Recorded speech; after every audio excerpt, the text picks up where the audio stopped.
Lá em 2017, quando eu comecei a engajar dentro do movimento do Old School Revival, né, ou Old School Renaissance, naquele momento com o Dungeon Crawl Classics, uma das coisas que muito me instigou foram as suas artes, com a proposta de jogar com personagens nível 0. É claro que se você olhar uma arte dessa, a gente pode levantar uma crítica que ela tem um tom meio cômico, né? Tudo bem, mas vamos tirar o tom cômico de lado e vamos analisar o perfil de personagens desenhados nessa arte. Você tem lá ao fundo um personagem, claramente é um padeiro, né? É um personagem que trabalha com massas, com pães, segurando um rolo de massa na mão, e uma panela. Você tem ali um acólito, né, apontando as velas para o esqueleto, como se aquilo fosse uma coisa de outro mundo. Um ferreiro lá ao fundo com o seu martelinho na mão e um olhar desesperador, né? E de frente para ele, um camponês usando o garfo de feno e esse garfo de feno não funcionando, o esqueleto fazendo um sinal de não, né? É claro que tem esse lado cômico, mas isso faz a gente refletir sobre personagens que não têm classe, né, de personagens. Eles não têm classe de aventureiros. Eles são pessoas comuns. A gente tem outras diversas artes do DCC nesse espírito, né? Nessa arte também, com um tom cômico, mas você tem ali um lavrador, né, usando uma ferramenta do campo, lutando contra criaturas, os beija-sangue, os pernipássaros, do inglês Stirges, né? Então ele invadindo a sua fazenda. E no D20 RPG a gente trouxe uma proposta de jogar com personagem nível 0, ilustrada pelo grande Geraldinho, camponeses, né, comuns. Isso não foi uma invenção do DCC. Isso já existia no D&D antigo, em alguns materiais já tinha proposta para jogar com auxiliares e ou personagens nível 0.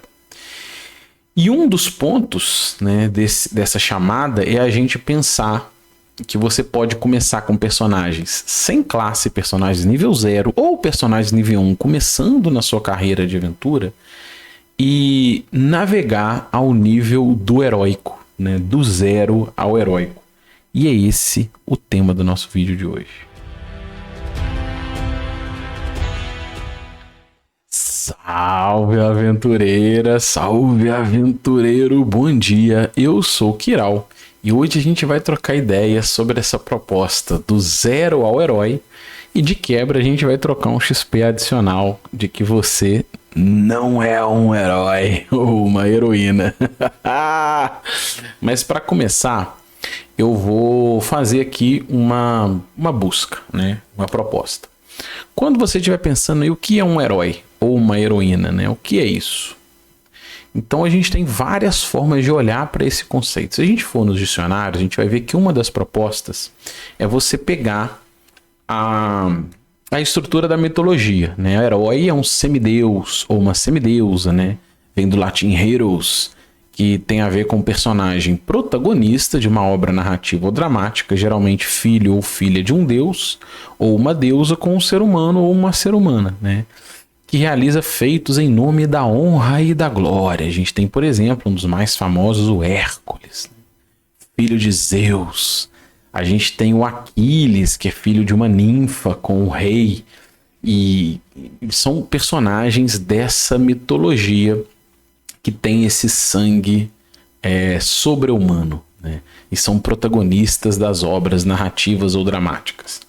Beleza, a gente tem uma outra forma de ver essa definição, que é uma forma pós-clássica, né? Nessa definição do pós-clássico ao moderno, a gente pode olhar para a ideia de que herói ou heroína são pessoas que realizam grandes feitos ou atos altruístas para um bem comum. E a gente tem na literatura alguns exemplos, vou ilustrar aqui só alguns, como o Aragorn, né? O Aragorn, filho do Arathorn, que luta contra a sombra de Sauron e tenta resistir ao poder do anel. O Samwise the Brave, né? O Sam, o bravo, Samwise Gamgee. São personagens que a gente pode olhar com esse olhar pós-moderno, que eles buscam eles buscam realizar grandes feitos para um bem comum, né? Lutam contra a sombra, contra o mal, e eles lutam pelo povo, né? Lutam pela Terra-média, pelo que tem de bom nesse mundo, né? Tem até uma fala do Sam, lutando por tudo que tem de bom nesse mundo. Mas tem uma outra definição que a gente pode pensar que é uma pessoa que, diante do perigo, combate a adversidade por meio dos seus feitos engenhosos, coragem ou força. E é esta definição que melhor nos interessa. Essa definição tem a ver, por exemplo, com Conan. Que o Conan é um herói, né? Ou é um anti-herói? Então esse conceito, ele traz tons de cinza, que se você descolar dos outros, você não tem esse lado de ser o bom, fazer o bem ou lutar pelo bem comum, né, com feitos altruístas. Então é por isso que às vezes a gente evita falar no D&D antigo que você é um herói. A gente prefere atos de heroísmo, né, atos heróicos. Como, por exemplo, uma matéria que ficou muito famosa, eu consegui resgatar aqui, que é uma mãe que levantou um carro para salvar o filho. Ela exerceu ali uma força sobre-humana naquele momento. Ela conseguiu extrapolar, ela conseguiu estressar o limite de um feito humano, né? Então é um pouco disso que a gente trata aqui. A ideia do zero heróico que eu trouxe lá no livro, olha só, são personagens que são iniciantes da sua carreira e se arriscam em busca de ouro e glória. A ideia vem daí, a ideia vem do conceito de que a morte de personagens é um elemento presente e vai refletir os perigos constantes dessas aventuras desafiadoras. Então, quando você começar a superar aventuras, começar a ter sucesso na sua carreira, você vai começar a navegar no limite do heróico, né? E esse limite do heróico não tem necessariamente relação com o fato de você ser uma pessoa altruísta, de lutar pelo bem da vila, pelo bem das pessoas. Não necessariamente. Mas você superou desafios do limite humano, né? E tem a ver com isso. Então, lá na página do Zero Heróico que eu trouxe no livro, eu até tentei expressar isso nesse gráfico, mostrando do 0 XP e como eu enxergo e proponho essa visão do zero ao heróico na dinâmica do jogo. A ideia é que, no primeiro, eu vejo o jogo em 3 círculos de proposta. O primeiro círculo, né, a primeira estrutura do jogo, o primeiro estágio, melhor dizendo, para a gente não confundir com um círculo de magia, ele é um estágio onde você é aprendiz do seu ofício. Você pode começar desde o nível 0 ou nível 1, mas ali nos primeiros níveis, né, nível 1, nível 2, até uns 10.000 de XP, mais ou menos, você vai enfrentar desafios extremamente mundanos, né? Além dos desafios mágicos, mas não é que você vai enfrentar desafios mundanos. Desafios comuns e simples serão muito desafiadores. É isso que eu quero dizer. Então, por exemplo, quantas tochas você tem na mochila? Qual é a duração de uma tocha? Que armadura você usa, né? A relação de armadura. Muitos desafios você terá que aprender a contorná-los, em muitos casos com a fuga. E essa arte da Rule Encyclopedia, eu sou encantado por essa arte, já trouxe ela aqui algumas vezes, porque essa foi uma das artes que, quando eu criança, lá com os meus 10 anos de vida, né, navegando pelo livro, foi uma das primeiras artes que me encantou, que mostrava personagens debaixo d'água, né, fugindo ali de goblinoides, ali, de duendes, né, de criaturas, mercenários ali, escondendo debaixo d'água. Isso tem a ver com a ideia de você fazer uma vereda, né, contornar o desafio. Você não precisa enfrentar todos os desafios, você vai fugir, vai se esconder, vai buscar superá-los de outra forma, né, contorná-los de outra forma. E isso é muito comum nesse nível aprendiz. Nessa primeira fase, aliás, será comum em vários níveis, tá? Mas nessa primeira fase, a dinâmica de construção da ficha é um desafio muito presente. Quando você gerar o seu personagem, um dos primeiros desafios do nível aprendiz que você vai se deparar é montar a sua estrutura de equipamentos. Se você pode ter no máximo 10 miscelâneas na mochila, né? A mochila suporta mais ou menos em torno de 10 miscelâneas. Quais você vai levar? Isso vai definir muito do seu jogo. Tem coisa aí que é cara, se você olhar. Uma roupa nobre é mais cara, uma ração especial é mais cara, a lupa é uma ferramenta mais cara, a gazua é mais cara, gancho. Então, se você quiser levar essas ferramentas, você vai ter que fazer uma gestão delas com outros equipamentos. Isso vai ter relação com a lista que você vai escolher, que tipo de armadura você vai levar a cavalo, complementos. Isso é ainda mais desafiador quando você propõe nível 0, né? Olha aqui, a proposta de personagem nível 0 de Vintage RPG, você vai rolar 3d6 PO, e é isso aí. Então, selecionar os equipamentos iniciais, eles fazem parte de uma dinâmica de personagem aprendiz, né? Que está indo nas suas primeiras incursões, saindo da vila para resolver um problema que ninguém mais pode resolver. Essa treta é sua, né? E aí você vai usar isso, é garfo de feno, é tocha e tal, são esses equipamentos iniciais. Com o tempo, depois que você tiver sucesso nas suas primeiras aventuras, se esse personagem sobreviver e tiver sucesso, você vai começar a superar esse primeiro estágio do jogo. De repente você começou com uma armadura de couro simples, porque você tinha muito pouco dinheiro. Na nossa mesa, né, a Alice, jogando pouco tempo, ela tirou 3, né, um e um. E ela começou com armadura de couro simples. O que ela podia fazer, né, de grana? Mas aí você, depois que supera as primeiras aventuras, você pode conseguir um pouco de grana, você pode pegar mais equipamentos. De repente você vai comprar uma couraça, uma armadura anelar, você vai começar a fazer uma jogada de decisão também com a carga e menos com o valor. De repente você vai querer um animal. Eu quero comprar um cavalo, né?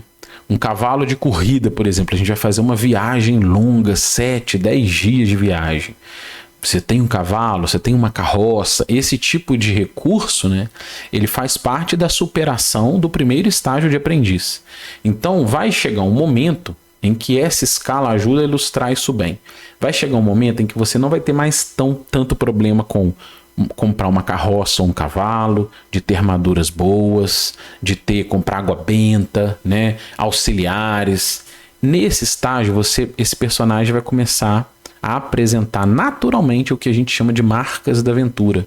De repente, com o resultado emergente da mesa, tem uma cicatriz no rosto, perdeu um dedo, né? Coisas dessa natureza, mas esse tipo de personagem também já carregará recursos maiores. Aí tem mágico, uma poção, uma espada mágica. E aí você vai perceber a primeira virada de curva no jogo, que é quando você vira do nível aprendiz para nível veterano, que eu entendo que acontece ali nos entornos dos 10.000 XP, um pouco antes, algumas meses, um pouco depois em outras, que é quando esses primeiros recursos já não são mais problema, o personagem já tem mais ponto de vida, tem marcas da aventura, tem mágico, e você vai sentir que é um grupo mais maduro. A galera que tá jogando já tem mais player skill, já desenha com mais naturalidade as dungeons, os mapas, não tem mais problema com recurso básico, tem auxiliares, já tem mágico. Você vai sentir essa primeira curva. E aí que seu jogo entra numa proposta mais madura, uma proposta de personagens veteranos e veteranas, tá? Se você pegar o D&D BX, eu vou pegar aqui uma foto das minhas caixas que eu guardo com muito carinho, né? A gente inclusive fez as artes nossas são inspiradas nas caixas do Basic Expert. A caixa do D&D básico, a caixa magenta, é uma das artes que eu acho mais legais do Dungeons and Dragons. Talvez a minha arte favorita. Tenho minhas dúvidas, tá? Do D&D.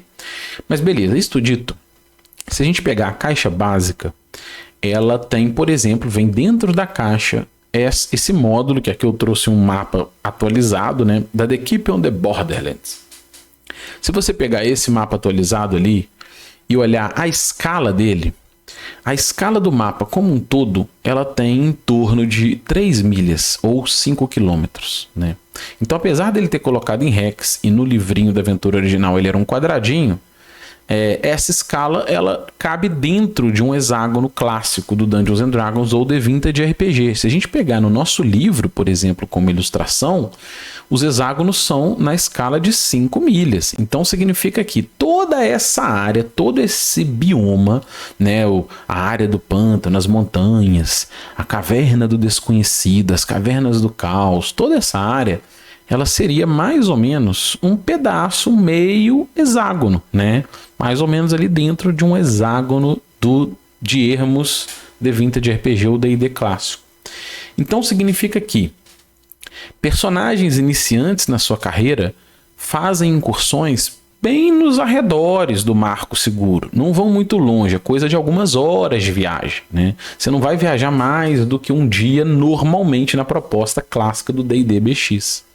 Quando você chega nessa curva ali em torno dos 10.000 XP na minha visão, nível 3 para 4 na visão do D&D clássico, que dá mais ou menos no mesmo, mas eu quis colocar XP para mais uma vez imprimir a diferença de classes, você tem as propostas das aventuras X, né? Que são as aventuras da série Expert, como uma que eu já mestrei aqui pra galera, que é a The Isle of Dread, né? O módulo X1 que vem dentro da caixa Expert como um tutorial. Nele você tem uma ilha. Eu vou dar um zoom aqui, ó. Olha essa grande ilha com montanhas, com área de costa. E essa grande ilha, eu vou dar um zoom aqui, ó. Esse recorte da ilha, ele está numa escala de 6 milhas, que é um recorte do D&D clássico. Então você imagina, olha a quantidade de hacks que tem nesse mapa. Você, para fazer incursões, viagens, explorando a ilha, partindo da península, você vai viajar por dias. São dias avançando, viajando, sem voltar no Marco Seguro. São viagens bem mais longas. Mas isso também pode acontecer em Dungeon, tá? No módulo do Holmes, do D&D básico do Holmes de 77, tem esse recorte lateral. Neste recorte lateral, repara que ele organizou a dungeon proposta ali em níveis. E até o segundo nível, ou até beirando o terceiro nível, não é nível de personagem, são níveis da dungeon, tá? Mas a proposta é que você tem as entradas e personagens fazem pequenas incursões nos primeiros níveis da dungeon. Você terá dificuldade para avançar mais fundo, por dificuldade de armadilha, porta trancada, recurso mágico, gestão do seu próprio recurso, né, de tocha e tal. Você vai ter dificuldade. Conforme você vai ficando veterano, você de repente tem um item mágico de luz, você vai ter recurso para comprar água benta, né, às vezes tem um monte de morto-vivo ali dentro, recurso para usar lampião com mais frequência. Você vai investindo grana e você vai ter mais poder de personagem para poder avançar nos níveis inferiores. Então, a ideia é que personagens aprendizes explorarão os primeiros níveis de uma mega dungeon, personagens veteranos conseguem avançar nos níveis mais avançados dessa dungeon. Então isso está descrito no livro do Matt Finch, tá? O Finch, quando lançou o Swords and Wizardry, ele lançou este recorte inspirado claramente no material do Holmes, né? Mais ou menos na mesma ideia, e ele trouxe lá como desenhar, né? Como estruturar, como projetar uma aventura em Dungeon ou em Dédalo. E aí ele traz, ó, eu dei um sublinhado aqui pra gente pegar o recorte do que eu quero mostrar, ó. Ele fala assim: os níveis são importantes, porque conforme personagens aprofundam, mais perigoso fica. Os monstros serão mais mortais e as armadilhas mais letais. Por outro lado, os tesouros serão maiores. Então eu vou até fazer uma tradução aqui para mostrar para vocês isso de novo, ó. Uma tradução livre, tá? Os níveis são importantes, pois conforme personagens aprofundam neste ambiente, mais perigoso fica. Os monstros serão mais mortais e as armadilhas mais letais. Por outro lado, os tesouros serão maiores. As armadilhas mais letais ele usou devils, tá? Talvez seriam mais traiçoeiras, mas tá bom. A ideia geral é essa. A gente tem que fazer um asterisco aqui, que isso não tem relação direta com o efeito esteira, tá? Não é bem isso. Ah, você tem níveis ali igual o Diablo, você vai ficando mais poderoso, você vai correndo numa esteira. Não tem isso. O que é o efeito esteira? Eu trouxe uma brincadeira lá no The Vintage 1, 2020, tá? Isso aqui publicado em 2020, tem mais de 4 anos. Eu pedi o Miguel para fazer essa arte de um guerreiro correndo numa esteira, né? E o dragão vindo devorar ele, como uma crítica, né? E uma brincadeira de uma estrutura muito comum que começou a ganhar força a partir dos anos 2000 com D&D terceira edição, que era você, conforme personagens vão evoluindo, você vai evoluindo os desafios. Então a dificuldade das armadilhas, a dificuldade das magias, as criaturas vão ficando mais poderosas. Um personagem de nível 10 já não vai mais ver nenhum kobold, nenhum goblin na vida, né? Nenhum duende na vida, porque isso tem a ver com o nível de desafio. E a gente questiona o nível de desafio dentro da nossa proposta de jogo em cima do conceito do bioma fantástico, que tem a ver com o naturalismo gygaxiano apresentado no AD&D. Então olha o que eu trouxe lá. Esse texto poderia ser modernizado, mas eu trouxe do jeito que tá lá, era na época de 2020, eu escrevi assim, tá? Olha o que eu falei. O bioma. O mundo em volta é um bioma. Não pense que um grupo de bandidos à beira da estrada ou uma criatura bizarra em um corredor foram colocados ali porque estão dentro do seu nível de desafio, né? O ND, o Challenge Rating. Pois não existe ND nesse estilo. O bioma existe além de seu personagem, mas você pode influenciá-lo ou alterá-lo. Talvez uma negociação ou confronto direto com um grupo de bandidos de uma estrada pode gerar toda uma mudança com o efeito dominó do bioma. Nesse estilo de jogo, a forma como você decide abordar os desafios dá o tom e é o que pauta o jogo. A decisão é sua e as consequências também. Uma das mais hilárias e de certa forma verdadeiras explicações que eu já vi sobre o estilo significa, da OSR significa oh shit, run, pois isso é pura verdade. Em muitos casos, o combate é uma consequência de decisões de um efeito cascata com risco real de letalidade e você, como jogador ou jogadora, vai fazer escolhas e apostas ao longo do jogo. Em alguns momentos, o combate é uma aposta alta que poderá trazer grandes recompensas, mas, por outro lado, um risco evitável. O bioma está ali e suas escolhas de interação darão o tom do jogo. Então não tem relação direta com o bioma. O ponto é mais ou menos o seguinte. Quando eu mestrei lá na ilha de Shult, né, Tomb of Annihilation, vou trazer esse mapa como exemplo. Você tinha a cidade de Porto Nyanzaru. Nos arredores dessa cidade, você tinha ali toda essa baía de Shult, as primeiras bordas da floresta, uma região que tinha uma mina, essa enseada. E esse arco ali, que daria mais ou menos até um dia de viagem, no máximo, né? Meio dia, um dia de viagem, ele tem um padrão de desafio menor. Por quê? Porque uma área, a Baía de Shult, por exemplo, era uma área assegurada por navegantes, por guardas, tinha barcos de segurança. Você tinha nos arredores caçadores, né? Então tem gente que já faz ali uma pequena segurança nos arredores. Então os riscos são menores. Ao mesmo tempo, você também está no máximo um dia de viagem da cidade. Qualquer merda, se você estiver sem água, sem comida, pegou uma tempestade, molhou sua ração inteira, você volta para a cidade. Então, não só as criaturas, como a forma como você vai lidar com as consequências, elas permitem um retorno mais fácil. Conforme você vai avançando no jogo e avançando para regiões mais distantes, em outras costas mais perigosas, no coração de matas mais densas, em áreas desconhecidas, você vai saindo dessa zona de segurança. Além do risco de criaturas, de problemas, se você tiver uma doença, uma diarreia, estiver sem comida, voltar já é mais problemático. Uma coisa é você ficar sem comida e voltar meio dia de viagem sem comida. A outra é você ficar sem comida e voltar 5 dias de viagem sem comida, né? O próprio caminho de volta você já não dominará todos os marcos que tem ali geográficos para garantidamente te permitir voltar para Porto Nyanzaru, por exemplo, tá? E no seu jogo, na sua mesa, você vai pensar isso em relação ao marco seguro da sua mesa. Então, isto significa que, pegando aquele conceito do Matt Finch do Sword and Wizardry, né? Seja numa Mega Dungeon, seja numa proposta de jornada em ermos, conforme você vai distanciando das zonas de segurança, o retorno ficará mais difícil.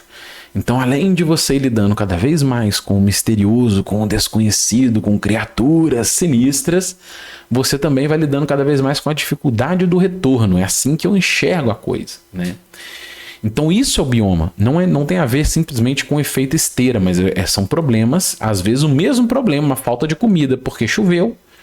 Uma coisa é você fazer isso a meio dia de viagem da vila, outra coisa é fazer isso a uma semana de viagem da vila, né? Então tem muito disso, e também é óbvio que numa área de perímetro razoavelmente seguro, a probabilidade de você se deparar com uma criatura extremamente misteriosa e exótica é menor. Então tem a ver com essas coisas, um desenho, uma estrutura de jogo que tem relação com a verossimilhança e não simplesmente os níveis de desafio de um videogame, tá? Mas aí agora vem aquela pergunta, tudo bem, imagina que você jogou aí 2 anos, você superou aquele primeiro estágio de aprendizes, você já não tem mais problema com comida, tem auxiliar, compra água benta, tem poção de cura, tem mágico, já tem uma arma mágica, um gárgula já não é um problema grave, porque além do mago, do arcanista do seu grupo já ter ali feitiços, né, tem teia, tem magic missile, já tem um monte de recurso, você também tem arma mágica e tudo, você já superou o primeiro estágio do jogo. Aí você tá no segundo estágio e também superou. Você fez grandes navegações, aprofundou numa mega dungeon, conheceu as galerias inferiores, conquistou itens mágicos, coletou muito tesouro e sobreviveu, né? Você resolveu a corrupção do Templo da Água, você é visto pela galera como um herói ou uma heroína, pagou a dívida da capa. Aí você me pergunta, e agora, né? Como a gente vai jogar nesse segundo estágio? Então, voltando ao nosso gráfico, eu entendo que nos entornos de 80.000 XP, mas é claro que isso é só uma ideia geral, um parâmetro geral, mês a mês, isso pode acontecer antes ou depois, você perceberá uma segunda curva. Então você começa aprendiz, onde comprar equipamento é um problema, né? O número de tocha, lampião, não tem dinheiro para comprar uma água benta, essas coisas serão um problema inicial. Vai chegar um momento que isso estará muito maduro, você vai ser considerado personagem veterano ou veterano. Aí você vai jogar por mais de ano, né? 40, 50, 80 sessões, acumulou lá os seus 80.000 de XP, já tem mágico pra caramba, você já superou todos esses desafios, é o senhor ou uma senhora de um barco, né, sei lá, já governa ali uma pequena área de terras, conquistou todos os tesouros possíveis, aprofundou nos confins de um submundo e voltou com vida para contar essa história. Foi lá e pegou o tesouro da Montanha Solitária, jogou o anel na caverna de Mordor. E aí? É nessa hora, que é uma brincadeira que a gente faz, que o seu personagem ou a sua personagem, ela pode ser ou será vista como Conan com a mão no queixo. O que é o Conan com a mão no queixo? O Conan com a mão no queixo é o Conan rei de Anquilonia, né, nos contos. Existem alguns contos do Conan como rei. É exatamente isso. Ele já superou toda essa proposta de aprendiz e veterano. Então ele já tem exércitos, ele é renomado, ele é conhecido no mundo todo. Ele é o rei da Anquilonia. Então, se a gente pegar o Dungeons and Dragons na experiência em caixas dos anos 80, a gente teve uma coleção chamada Caixas Back-Me, né? Essas caixas Back-Me que eu vou aqui destacar são essas 5. Elas são a caixa básica ou a caixa vermelha, com propostas de jogo para o nível 1 ao 3. A caixa azul, que é a caixa Expert, com proposta de jogo para o nível do 4 ao 14. A caixa que para mim é verde, tem gente que fala que é um azul piscina, sei lá, eu não enxergo bem essas cores, é a caixa Companion, né? Que é para você jogar do nível 15 ao 25. A caixa preta, não a caixa preta da D&D da Grow, né? A caixa preta dos anos 60, dos anos 80 do Back-Me, é a caixa Masters, ou Master, tá? Até o nível 36. E a Immortals é a caixa dourada, que é para você jogar com personagens imortais que superam o nível 36, tem lá a história, a estrutura para imortais. Eu marquei aqui um asterisco, porque ele vai de novo do nível 36, só que agora em níveis imortais e tal, papapá. Fazendo até um segundo asterisco, né? Eu fiz a resenha das caixas Back, morrendo no M. A galera me cobra às vezes mortais, mas fazendo uma explicação singela. Eu não tenho o mínimo interesse nessa proposta de jogo hoje. Nem do Companion e do Masters me interessa muito. Eu estou muito mais interessado num D&D, num RPG aventuresco, né? Então, essas caixas Back-Me, eu já fiz aqui uma resenha, uma live, já falei muito dessa estrutura. inclusive com o professor Hausmann, a gente falou da completa experiência Dungeons and Dragons, onde você sai de um aventureiro pé rapado, nível 1, supera esse primeiro nível aprendiz, se torna aventureiro experiente, supera a proposta de aventuras e começa a ir em outro estágio do jogo, onde você se torna senhor de terras, né, um lorde, viagens extraplanares, galgando a imortalidade, vai fazer essa jornada que tem organizada nessas caixas de jogo. Mas eu vou redestacar aqui as 2 primeiras caixas da coleção, que na verdade foram uma revisão e um reset que o Frank Mentzer fez a partir das caixas que estão acima dela, que são as caixas Basic e Expert, ou a clássica sigla BX, né? Essas caixas BX, olha lá, elas não tiveram a evolução do nível 1 ao 14 planejada, tá? Tem gente que acha que é planejada e não é planejado, isso foi um acidente. Vou mostrar aqui, ó, na página B3, eu vou dar um zoom aqui nessa parte, ó, logo no começo, na introdução da caixa básica, tá? Olha o que ele fala aqui, vou aumentar. Ele fala assim, esse livro, ele basicamente vai apresentar aventuras em dungeon. Olha o que ele fala. Que vai estruturar personagens aprendizes do nível 1 ao 3 de experiência. Beleza. Depois você tem o set Expert, que dá um avanço para os níveis 4 ou 14, que vai apresentar majoritariamente a expansão de aventuras no selvagem. E depois você tem o Companion Set, então olha como já fazia parte do projeto desde o início do BX, ele seria BXC, né? O C seria a caixa Companion, o BXC que iria abordar dos níveis 15 ao 36. Só que acidentalmente, né, o Frank Mentzer, quando assumiu a gestão desse material, ele optou por resetar esse projeto, até porque se considerou que uma caixa só do 15 ao 36 era muito material, então ele resolveu resetar tudo, refazer as caixas, ele revisou a primeira e a segunda, já planejando melhor esses degraus de evolução, tendo um Master antes do Immortals, né? Então, ao invés de ser BXC, ele colocou um Masters depois do Companion e incrementou uma caixa para jogar Imortal. Então, vamos pegar esse Companion como proposta. Se você pegar o Companion como proposta, a partir dele, olha a arte da caixa verde, né? Que para mim é verde, tem gente que acha que é azul piscina. Ela já tem ali um campeão com o seu castelo, ele já é um senhor de castelo, ele tá ali no fundo do castelo dele. Ele tá com uma espada elétrica encarando um dragão verde sozinho. Então ele é um herói dos contos de fantasia, né?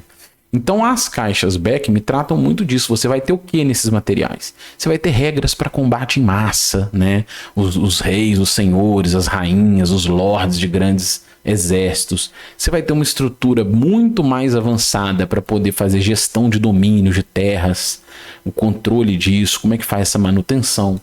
E você vai ter, inclusive, olha aqui, ó, a estrutura do multiverso de Mystara já vem nessas caixas, né? Desde o Companion já vem trabalhando, amadurecendo o conceito do multiverso, que são os primeiros contatos na Companion, mais refinado nas caixas acima, que é você trabalhar com os planos de existência. Eu não vou entrar nesse mérito. Se você quiser ver um pouco disso, tem uma live antiga que eu convidei o professor Hausmann, o Imortal, para falar um pouquinho dessa experiência, que seria quando você fosse o Conan com a mão no queixo, como você jogaria RPG. Mas voltando para o nosso rolê, né, voltando para o pé no chão, para um RPG rasteiro, como dizia o Cezinha, isso não é abordado no D20 de RPG, né? Não é o nosso RPG.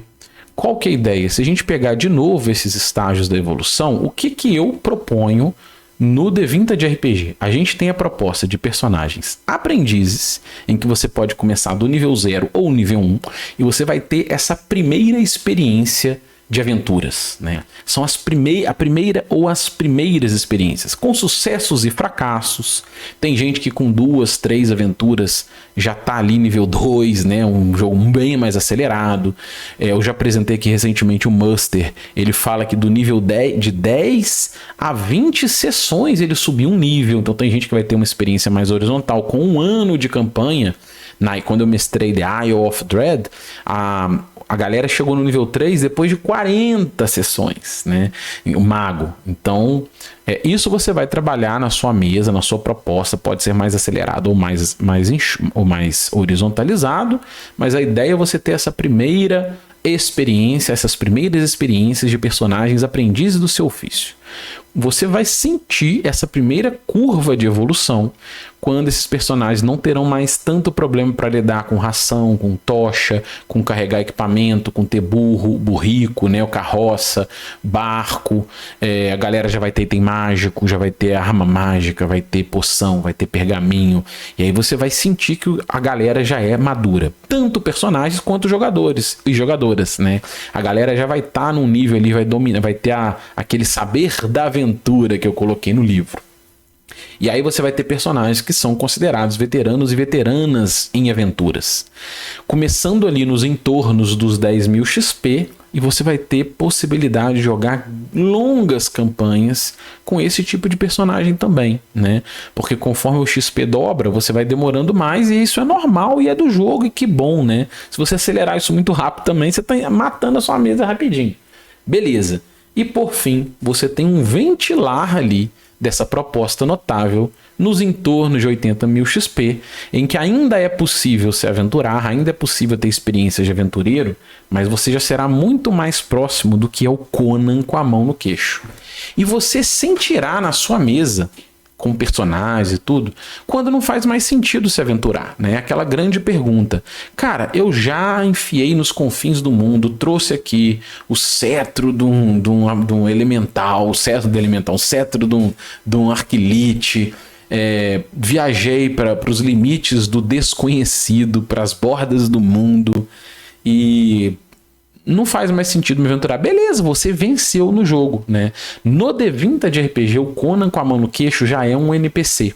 Não é a proposta nossa, num jogo de aventuras, você tratar um jogo de gestão, um jogo de super-heróis que viajam entre planos, que vão lidar com a Tiamat, nada disso. A proposta é pé no chão. Por isso que eu gosto da chamada do DCC RPG. Olha como é que ela é instigante. Vou resgatá-la aqui, ó. Você não é um herói.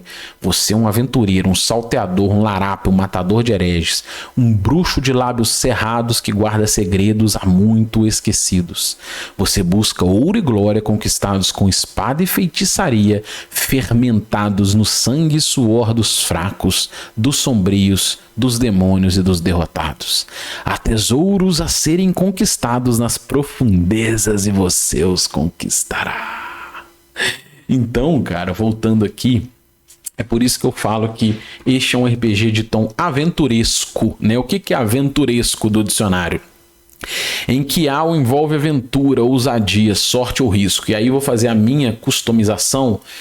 Tudo é aventura para mim, aventuresco. Quando eu digo aventuresco, eu quero dizer que atravessar um rio pode ser um desafio, né? Tem um rio no meio do caminho, tem uma porta trancada no meio do caminho. Lidar com ração, com tocha, com iluminação. O desconhecido é realmente misterioso. Então uma boca mágica que fala com você, a escuridão de uma dungeon, o controle de tocha, a gestão do recurso, isso é um tom aventuresco. E em muitos casos, nesse tom aventuresco, você vai ter que lidar com decisões difíceis, como por exemplo abandonar um combate, né? O combate é uma consequência normalmente muito arriscada, e essa cena do Elmore, né, com o personagem fugindo ali carregando a sua companheira, ilustra muito bem isso. Você não vai meter o pé na porta e enfrentar tudo facilmente. Quando o fizer, esteja pronto para bancar as consequências dessas decisões, né? Esse é o jogo. E nesse tom aventuresco, a ideia de você não é um herói também casa casa muito com esses tons de cinza que esse RPG traz. Porque se você tá nos limites do mundo, nas fronteiras do desconhecido, as leis também são meio duvidosas. E personagens não necessariamente estão ali para enfrentar o mal e fazer o bem comum, né? Inclusive eu trouxe isso no livro, ó, conflitos morais. É provável que participantes se deparem com dilemas éticos. Faz parte dessa experiência lúdica em que personagens ordinários na busca por fama e fortuna enfrentem decisões entre fazer o bem ou o mal, entre aspas aí do que é bem ou mal, né? O que pode também ser apenas uma questão de ponto de vista. Personagens podem se tornar heróis ou anti-heróis, né? Heróis aqui naquele espírito clássico de heróis gregos, pode ser herói ou anti-herói. Isso aí a gente vai ver na mesa, né? Não é uma obrigatoriedade do jogo. Então, eu vou convocar aqui o Aragorn, o sábio Aragorn, para ler pra gente um pouquinho de um trecho do zero ao heróico. E o que ele traz aqui, ó? Vencer nesse jogo tem muito menos relação com resolver uma história específica ou com alcançar objetivos grandiosos. Por que eu pus isso no livro, né? A minha intenção aqui é mostrar que você não tem como objetivo principal resolver uma história pessoal. Ah, eu quero uma vingança contra o rei dessas terras, né? Eu quero resgatar o meu irmão. Não, pode até ter na aventura, mas de uma forma macro, de uma visão maior, vencer no jogo não tem muito a ver com resolver os seus problemas específicos ou o mundo vai acabar, né? O mundo vai acabar. Você tem lá Tiamat vai ser convocada de novo, tem uma maldição no mundo inteiro, essas aventuras extremamente épicas. Não tem nada a ver com isso, com épico. Ele tem muito mais a ver com o quê? É muito mais sobre sobreviver, adquirir tesouros, explorar o desconhecido e superar desafios. É um jogo pé no chão. É isso que a gente propõe num jogo de aventuras. É por isso que a chamada é essa. Desbraves subterrâneos místicos, catacumbas ancestrais e ermos insólitos, recheados de armadilhas mortais, criaturas horrendas e enigmas traiçoeiros em busca de tesouros antigos e esquecidos. Prepare seus equipamentos, memorize sua magia, afie sua espada. Você possui bravura ou tolice suficiente para mergulhar nesta aventura? E é isso que eu tenho para dizer, é isso que eu tenho para falar. O que a gente oferece é um jogo de aventuras, uma proposta de aventuras que tem basicamente essas três curvas, né? De aprendiz, veterano ou veteranas e aí notável. Essa curva notável, quando personagens chegarem lá, normalmente o mais comum é a hora de se aposentar. Conquistou tesouro, conquistou fama, beleza, é NPC. Valeu, galera! E se você gostou, se inscreva no canal, deixe um joinha, compartilhe esse vídeo e acima de tudo comente. É besteira, não é besteira? É horroroso jogar um jogo aventuresco? É tudo que você sempre quis no seu RPG. Um abraço e até o próximo vídeo.